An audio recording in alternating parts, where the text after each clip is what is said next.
All right. Chainsaw Man chapter 160 just dropped, and we are going to go over it. It's not that. It's the chapter is actually pretty short, all things considered, but there are a couple things to go over. So, the chapter starts with Yoru asking Fami if she can use a certain power. It's not really specified what power she has in mind. Because Fami, aside from summoning devils, Fami can also control devils that are hungry. Or just control any beings that are hungry. So, or it could just. Yoru can also be just referring to another power that we don't know about yet. But before this can get any further, Katana Man interrupts by mentioning that he recognizes Asa as a figurehead of the Church of Chainsaw Man.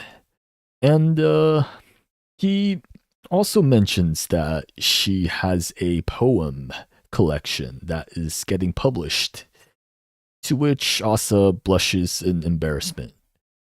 And ooh, sorry, my throat. And Katana Man then goes on a tirade about Denji and worshipping idols and religious figures. And he is one of the few people that actually knows of Denji's origins. So, in a way, his words does have weight to them. And he also mentions that his grandfather hates idiots and religions. And this is a little interesting because, especially about the Yakuza of the Chainsaw Man world. Because in the real world, Yakuza have tattoos that has religious symbols and mythologies behind it. Even though they might not necessarily be religious themselves. But in the world of Chainsaw Man, the Yakuzas that we sing don't have tattoos at all. So what could this mean? This could be an implication that Pochita has eaten the tattoo devil, which is why there are no tattoos in the world of Chainsaw Man.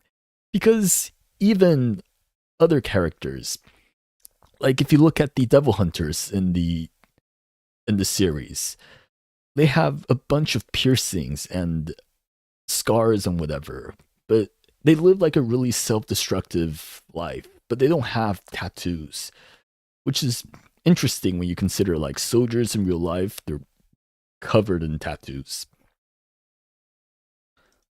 So there could be a in-universe reason as to why we haven't seen anyone with a tattoo yet. Unless I'm misremembering. If there are, tell me I'm wrong. But anyways, there's also another possibility in that because Pochita erased World War II, the Yakuza in this world has less of an influence than the Yakuza in real life. Because in the real world, after World War II, the Yakuzas kind of stepped up in terms of reparations and, building like the helping the community and whatnot. I might have misspelled vacuum here, but in the real world, like the Yakuza kind of filled up the power vacuum left by the defeat of the Japanese Empire in the years following World War II. So like the 50s and 60s, which is why they came to power in that period. But in the world of Chainsaw Man, there is no World War II. Where there was one, but it was erased from everyone's memories. So there effectively is no World War II. Because Pochita apparently ate the World War II devil. So as far as the people in this universe are concerned, there is no World War II, which means that there is no power vacuum for the Yakuza to fill. So the alternate history here may have just impacted the Yakuza culture as far as whether they continue the tradition of tattooing themselves and whatnot. Although the thing is that like Yakuza tattoos have been a thing far before World War II. So this could be so like ultimately it could just be Fujimoto not wanting to draw tattoos on his characters because drawing consistent tattoos on your characters is like super hard. But anyways, we are led to Katana Man. He is now apparently Samurai Man instead of Katana Man because Katana Man was never an official name. Katana Man is more like a name that the fans just gave him because, as far as we know, he was never referred to by a name. But, anyways, Samurai Man and the Nail Fiend are arguing, they're bantering with one another. But this is stopped by the Eye Patch Man, who orders them to kill Asa and the other children. They're teens, I guess. But Asa recognizes that Samurai isn't a fan of Chainsaw Man, so she uses her big brain to try to convince him to switch sides, and does so successfully. The Eye Patch Man tries to get them to come back with his threats and ultimatums by bringing up that the Samurai Man he wanted to he's working for them in order to bring back his Yakuza syndicate, his organization, and the Nail Fiend I'm not sure about. There's some confusion about the ambiguity about the Nail Fiend's gender, so I'm just gonna refer to it as like they for now. I think it's supposed to be from what Samurai said. It's supposed to be like a feminine looking man, but who knows with Fujimoto. But anyways, the Nail Fiend's supposed to open up a shop, a business. Probably not gonna happen. But it seems like the members of the Fiend, the Devil members of the Special Division, the government just have something held against them to force them to work as their agents. And that's probably the same for Quan Chi. Except, what would Quan Chi be blackmailed with? Because all her motivation are dead. Her motivation was her fiend lovers, and they were killed during her last mission. Except they might not all be dead. Because Ping Tsui wasn't beheaded. So I went back and reread the Darkness Devil chapters, and from what I've seen, everyone that was killed had their heads chopped off. Except she wasn't. Her lower half was chopped off, her arms were chopped off, but her head was left intact.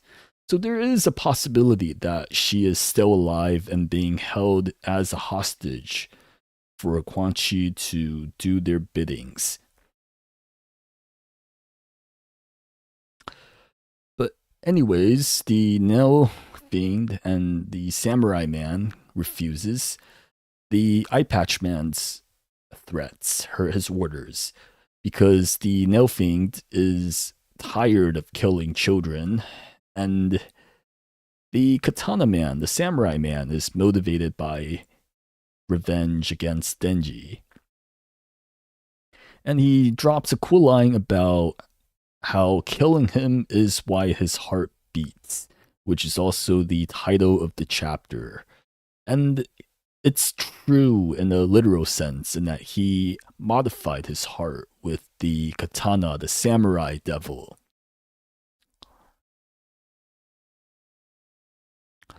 And the samurai man attacks the eye patch agent who disappears.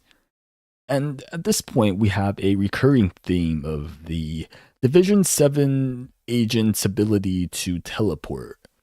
Because when Yoshida fought Asa and Yoru, he teleports away.